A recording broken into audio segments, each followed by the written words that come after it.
Hello there, welcome back to another video for the Tobe Hooper Marathon. And I am joined with the biggest Poltergeist fan I know. I'm a fan of the film, but I did a review of the Poltergeist films before, so I figured do something special. And I actually got a nice chance with my friend Mike, who came up with this idea, and it was a good idea, to do a fan commentary with the one, the only Mike, Mr. OCP. Hey there. Yeah, I am a huge fan of Poltergeist. I'm a Polter fan.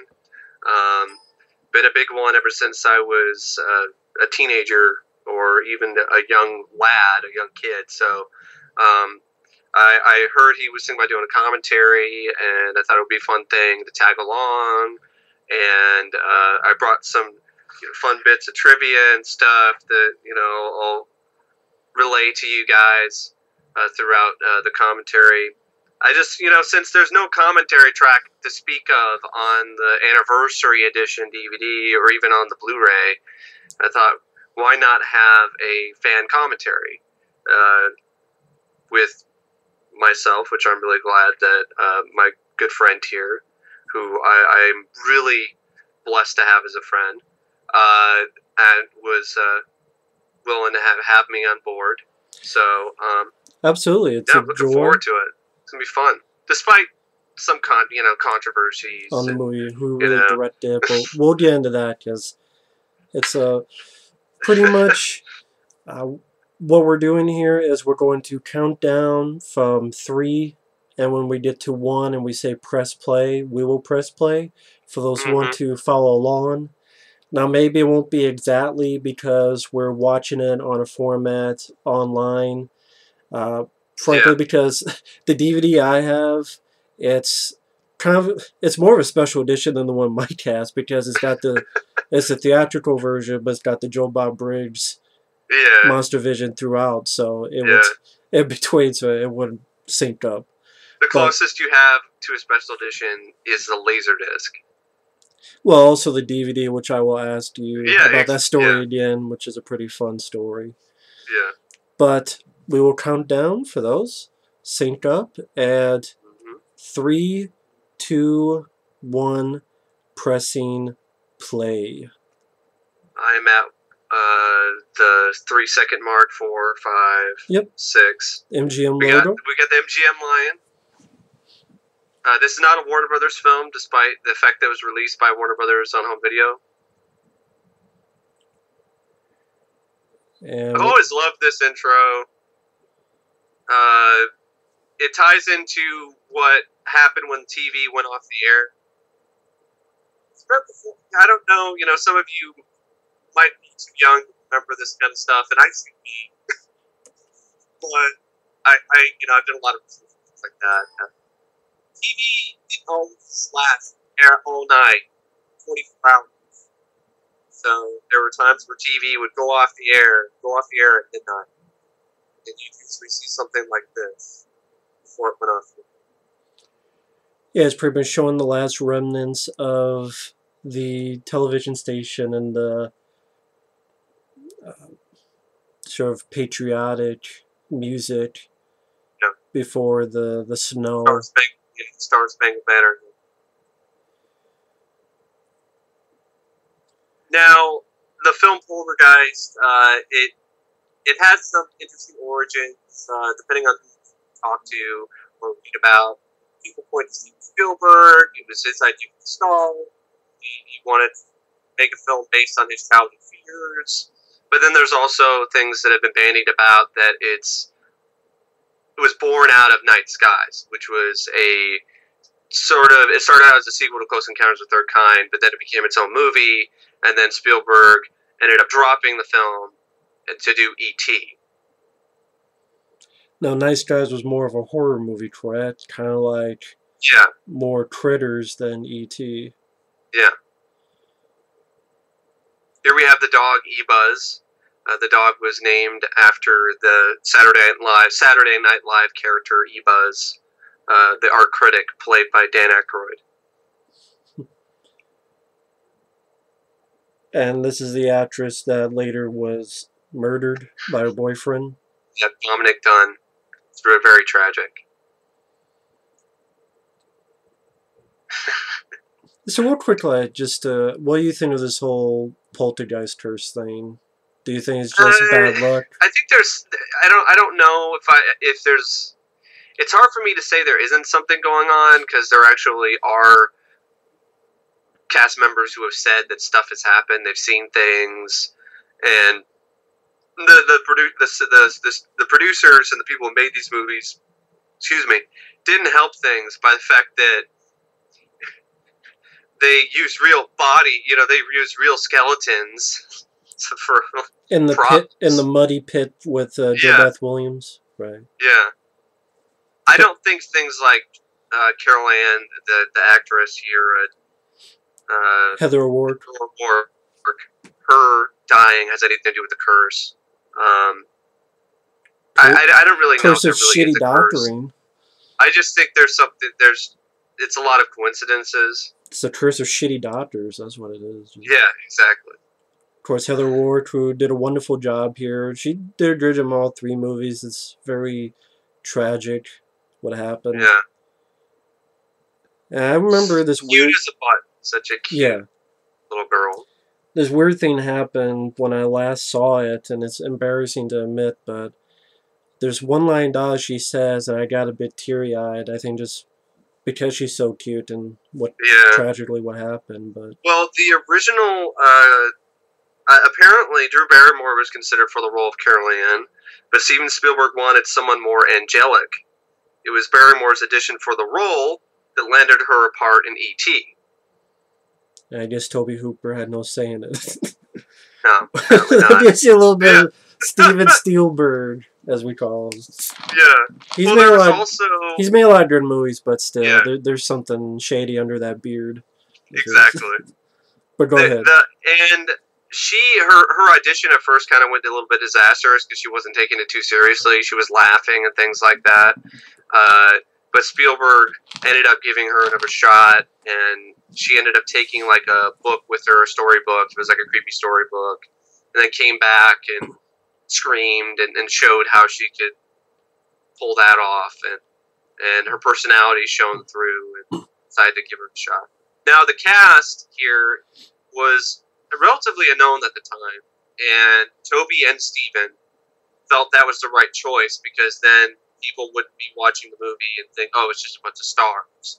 It really made the film more relatable, and I agree with that. Here we have this absolutely wonderful score by Jerry Goldsmith. I agree. One of my favorites from him. May he rest in peace. Yes. I would probably say my favorite composer if I had to pick one. Mine too. Just so many great scores from the Rambo films to underrated gems like Runaway to it's a whole heap, and this is another great mark on its palette of musical scores. And great touch of making Suburbia. It's a nice change from just the haunted house, castle, mansion. Made some more relatable. I think one of the controversies about Tobe Hooper. Yeah, you have Tobe Hooper. He hasn't really made many films before since that looked like this. No. The closest you would probably get is Invaders from Mars, only to the point that was another film that was from a kid's point of view that dealt a little bit with suburbia. That was sort of, in his words, his version of a kid's film, although not as good as this movie. No, not even close. But still, it definitely has a feel. It definitely does have a Spielberg feel. I have to, but there are certain scenes in it though that do remind me of Tobe. So. It might have been a collaboration. That seems to be the common, well, not common, but that's not the first time I've heard that. Mm-hmm.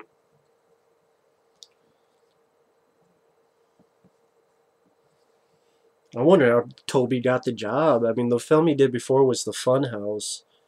But that's a really good movie. I watched that recently, and I really enjoyed that flick. So did I. That's a good one.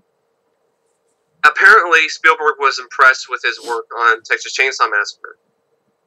Yeah, well, everybody was. I mean, William Friedkin, Ridley Scott, that was inspiration for him for Alien and many others. Now, apparently, Stephen King was approached briefly to write the screenplay for this, but that's as far as it went. Turned it down. Star Wars. Because, well, the parties could not agree on terms. So King probably asked for too much money. I'm sure that was Spielberg's touch, having the Star Wars covers, being friends with George Lucas, and the Star Wars poster in the back. And the Vader thing in the back there, yeah. Oh, yeah. L.A. Rams, so I guess, you know... They're back in L.A. Were they? I don't know if they were L.A. at this time, or... Yeah. Okay. Acting all around is well done. I love Joe West Williams. I love how oh shit, played enough days. And I love this scene. This scene is so funny.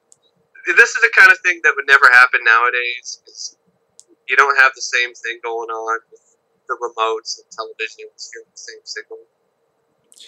Yeah, the change from football to Mr. Rogers.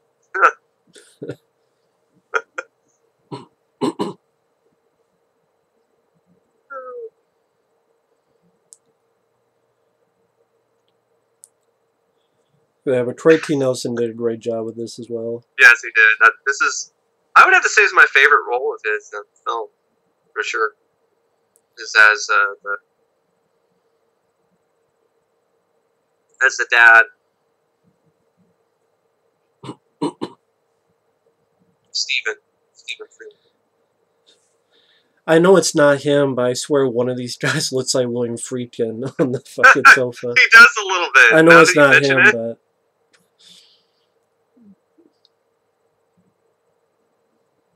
Now, originally Tobe Hooper and Steven Spielberg and the screenwriters, they were plotting out the screenplay.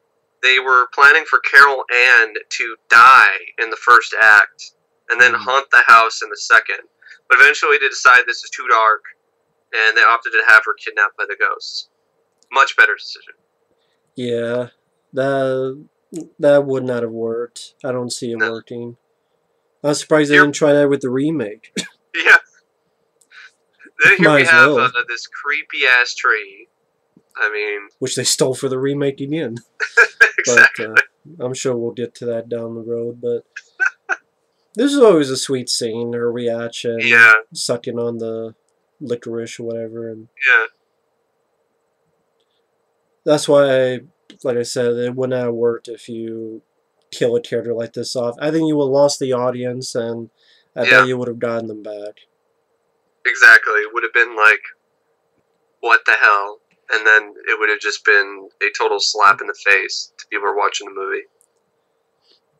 Yeah, especially putting the picture here and stuff. I mean, it just makes you even more heartbroken what happened to the little girl in real life because of stupid doctors who are fucking morons.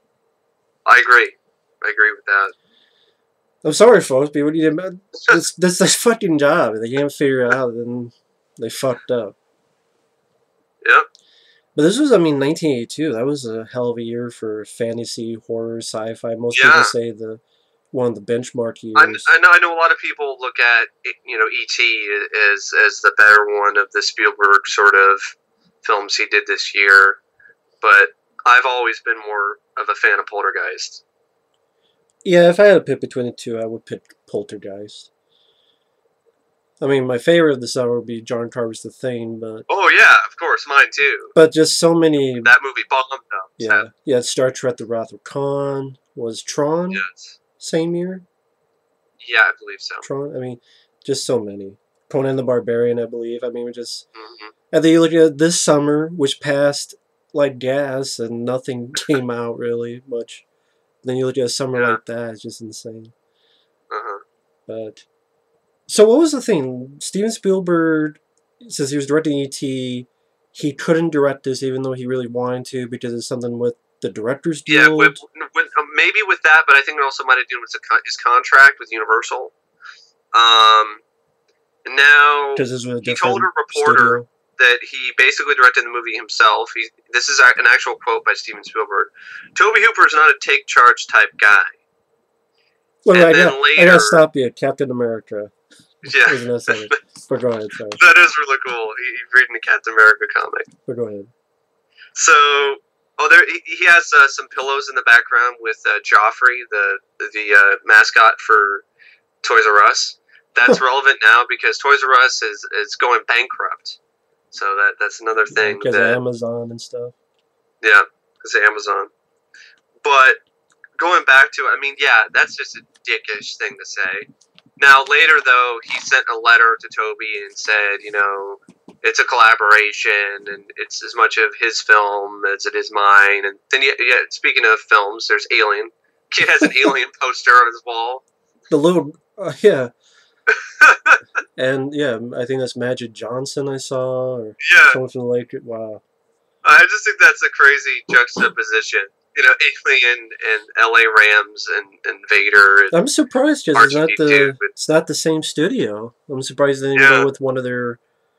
Was it Warner Brothers? You said at first? No, it was MGM at first, and then Warner MGM Brothers. at first, and Warner Brothers. But I'm surprised MGM didn't put one of their movies on the poster. I mean, Star Wars is 2 20th Century Fox movies. Yeah. So interesting. So yeah, he had this letter later where he said, pretty much saying Tobe was invaluable to the production. After saying he pretty much wasn't. Yeah. Well, I mean, of course, talk about the trailer. Well, yeah, there was a trailer that came out, and Spielberg's name was super big, and it was bigger than Tobe's. And Tobe actually, I believe, he threatened a lawsuit, and Steven had to write an apology letter. So, yeah, there's a lot of juicy drama that comes to this movie and the production. It's Twilight Zone episode, I believe. Oh, okay. Where Spielberg would be a part of. Was it around this time? Twilight Zone the movie. Yeah. I forgot what year the movie came out, but it was. I think it came out in 80. Did it come out in 82? No, 83. 83, okay. I believe. Well, there you go, the year after. And then you have this scene where the parents are smoking pot. Like, I can't think of a Spielberg film that I've seen where the parents are smoking pot. Yeah. Yeah, you just say that's a Tobe scene. Yeah. The casting for this, the casting director just did an amazing job. I mean, perfect casting for everybody in the cast. So how did you first see this Poltergeist? What was your first? I believe it was on VHS. I got it at like it might have been at the boutique or thrift store. I know I'd read the novelization beforehand, and I really liked it. The novelization by James Caan has a lot of differences.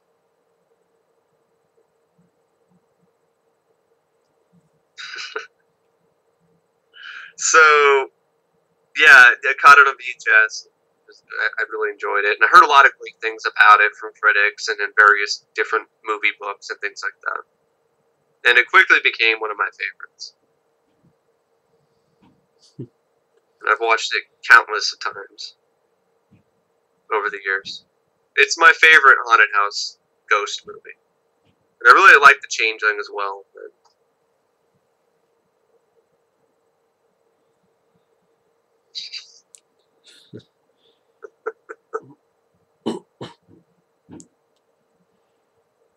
Cratino's having fun trying to dive. Yeah. Shows a nice rapport between the two. Yeah, these are the kind of characters, you know, I'm not going to say it's necessarily character development, but it's personality and charisma that makes them likable and makes you care about them. And a lot of that is missing from a lot of films, especially horror films that come out lately. A lot of people are just cannon fodder. After.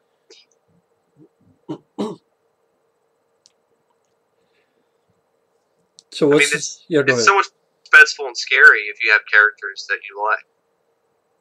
Well, yeah, that's the best part, is to have characters you care about. Which seems like, of course, type of thing, but so many movies don't do it or do such a poor job at it. I mean, compare this to the remake. I mean, there's a lot of just annoying characters in that.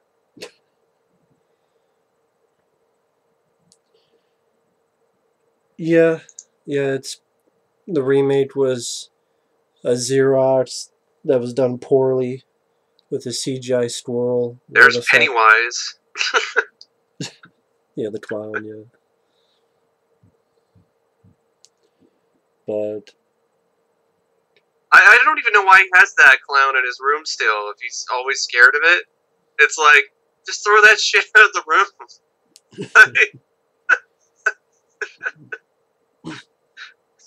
There's this Chewbacca jacket. so what was the story behind the DVD? I know you told me before, it was a pretty fun story. Well, I was a big fan of Poltergeist at the time. I love it when you talk Duck dirty. Dirty Duck. But,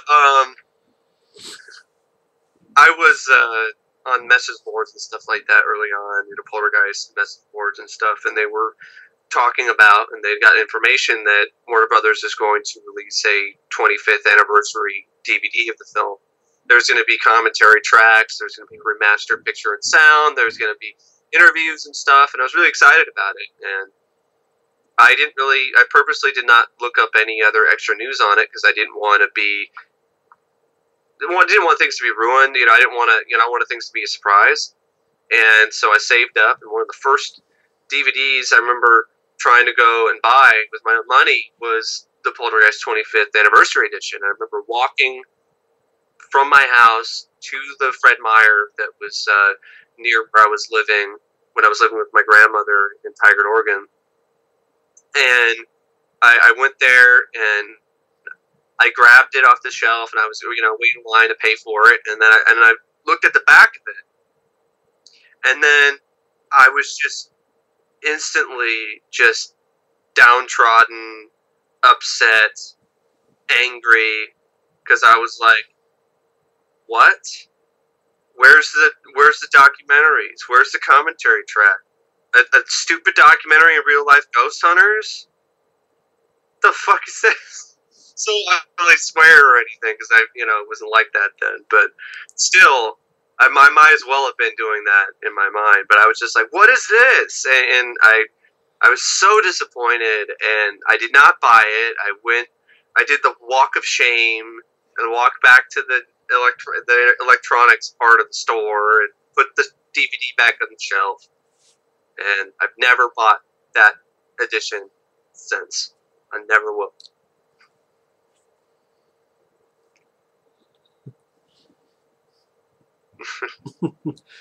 Me neither, so.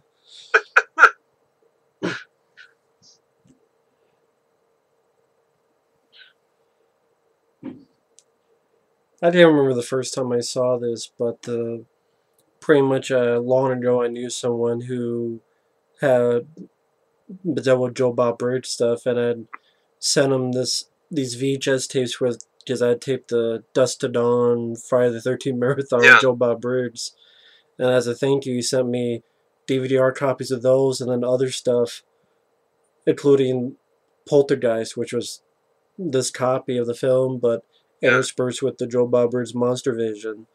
So I'm like, wow, I got better DVD than the more features than the actual DVD. Yeah, and then I remember finding out that there was a special edition Laserdisc of the film, and it had a little making of featurette from back in the day, and some trailers and stuff. But it was more than anything that was on the DVD.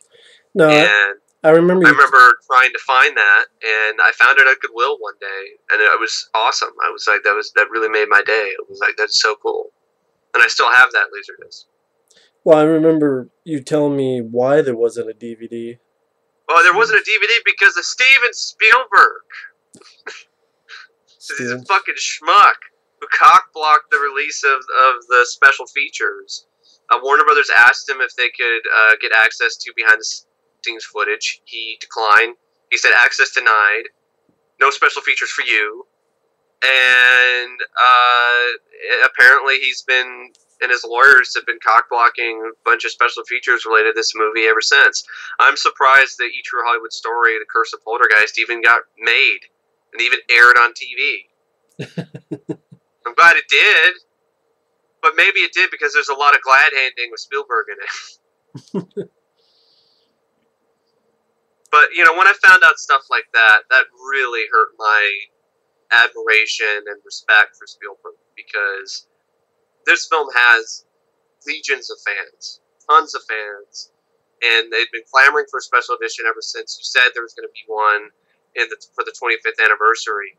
And there's been stuff like a really nice retrospective in Horror Hound magazine, and I have it. It's a really nice one, and I do recommend fans of the film to get their hands on it.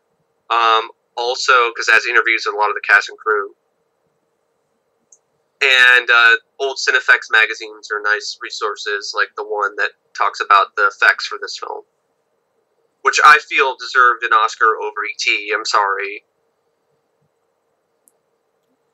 Oh, E.T. had a spaceship and had a wrinkly ballsack alien, and this had to create things that were more impressive, in my opinion, and it had a lower budget, if I remember correctly, as well. But yeah, Spielberg, you know, I respect him. You know, I don't know if I said respect, but I appreciate his work. He's one of my favorite directors in terms of his filmography, but he didn't handle this very well, and he's been telling the fans to fuck off for years. So even cock-blocked making a book a fan wanted to make, and the guy went all the way to like not Seattle, but all the way to somewhere in Washington to interview Greg T. Nelson. And we'll never hear that interview, or never see it, because Steven Spielberg sent a cease and desist letter. I didn't even know that. He even fired the original novelization writer, because wait. Repeat that? Yeah, he even fired the original novelization writer because he wrote something in, like, he was writing the novelization and wrote, like, a note that said, like, oh, this tornado scene is stupid, or silly, or something like that. And Steven Spielberg found out. Here we have the iconic line, "They're here." And he found out about it. So just because the guy who wrote the novelization said the tornado's stupid, he got fired? Yeah. So James Caan was hired last. What was the guy's name? James Caan. James Caan? Yeah. Not the guy from Rollerball. Not the. No. This is different James Caan.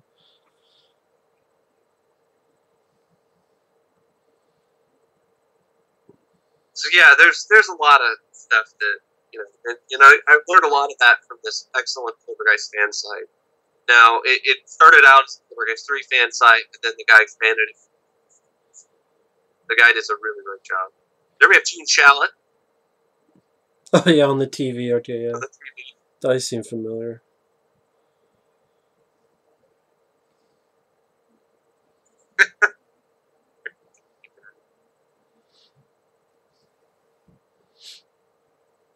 Of course, their hero moment they try to replicate in the remake. Well, like most everything in that movie.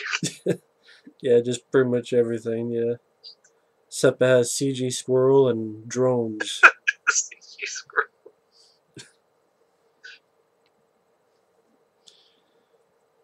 There's a reason why it flopped.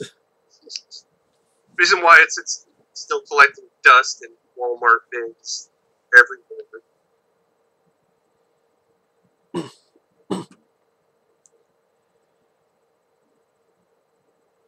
It's like, it's not my mess. Like, what do you mean it's not your mess? You broke the glass. Well, how did I don't think he broke the glass. I think it was whatever the entity that's now residing in the house.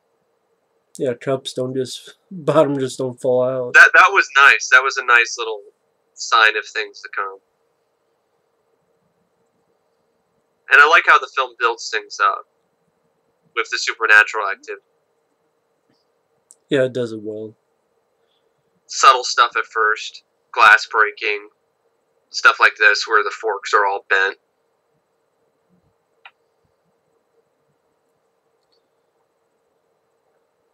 I mean, that would be like, ooh. Before the Matrix.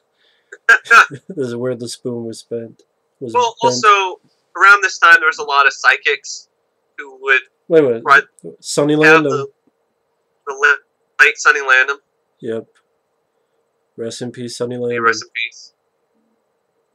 This is another thing I've never seen a Spielberg film. I don't remember seeing this kind of stuff. First he's all like, huh? Okay, alright. Fuck you. Go fuck yourself. The whole thing.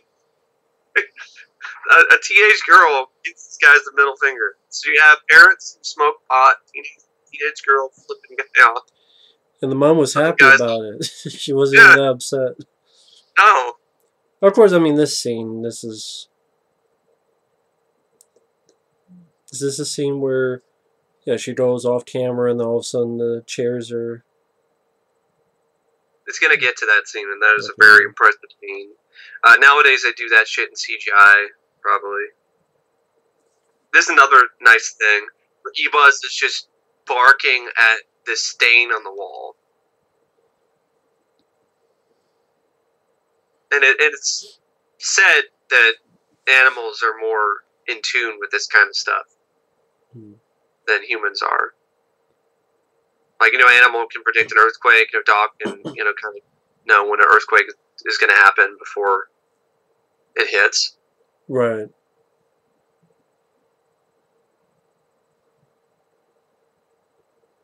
My reaction exactly, I'd be like, what the heck is going on here? This fucking guy. I think that's Lou Perryman. Oh, really? LG from Chainsaw 2. Oh, cool. Who worked with Tobe Hooper behind the scenes. Yeah. Same guy who said, built you a fry house in Chainsaw 2. I think that was Lou Perryman. Well, if that is him, then Tobe was involved in some casting for this. I don't think Steven Spielberg would have cast that guy. Well, also, I mean, James Cameron, because... Yeah. Tobe was going to do Return of the Living Dead, and he had cast James Cameron before he was out of there. And then brought James Cameron for Invaders from Mars, which James Cameron was the principal. Yeah, the chairs are now general. Like pushed out. She left the room for a little bit, and now the chairs are pushed out. Simple, but very, very effective. Mm-hmm. And then you have this moment that's great. Then you have Goldsmith's score pops up at the perfect moment.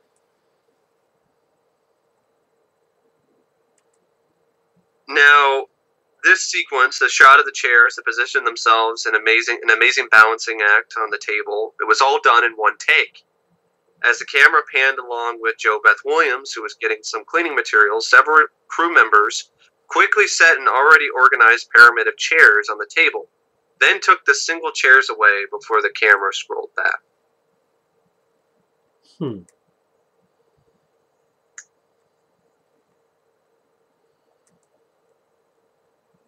That's using your creativity, thinking outside of the box, understanding your limitations visual effects-wise. That's one of the things where nowadays we have CGI. CGI can do everything. CGI can do anything. And, you know, you don't have people using their smarts, using their creativity, thinking outside of the box to create things practically out of real materials.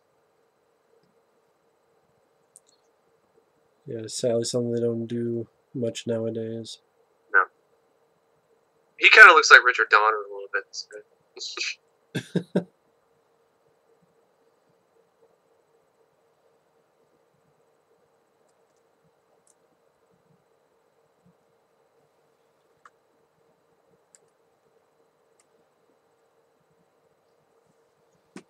So what do you think about the whole Tobe Hooper controversy?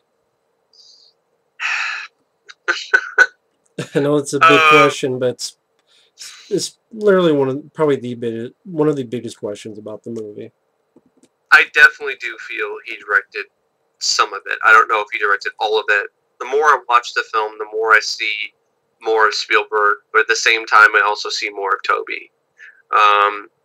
It's one of those things where it's a question that I don't think will ever truly be answered, regardless of these interviews that we've seen from people who've worked on the film. I think the only way we really would have known for sure is straight from Tobe or straight from Steven. And Steven's not going to say shit, so I'm not holding out any hope for him saying anything about this. Well, I mean, there are interviews where Tobe talks about the film, but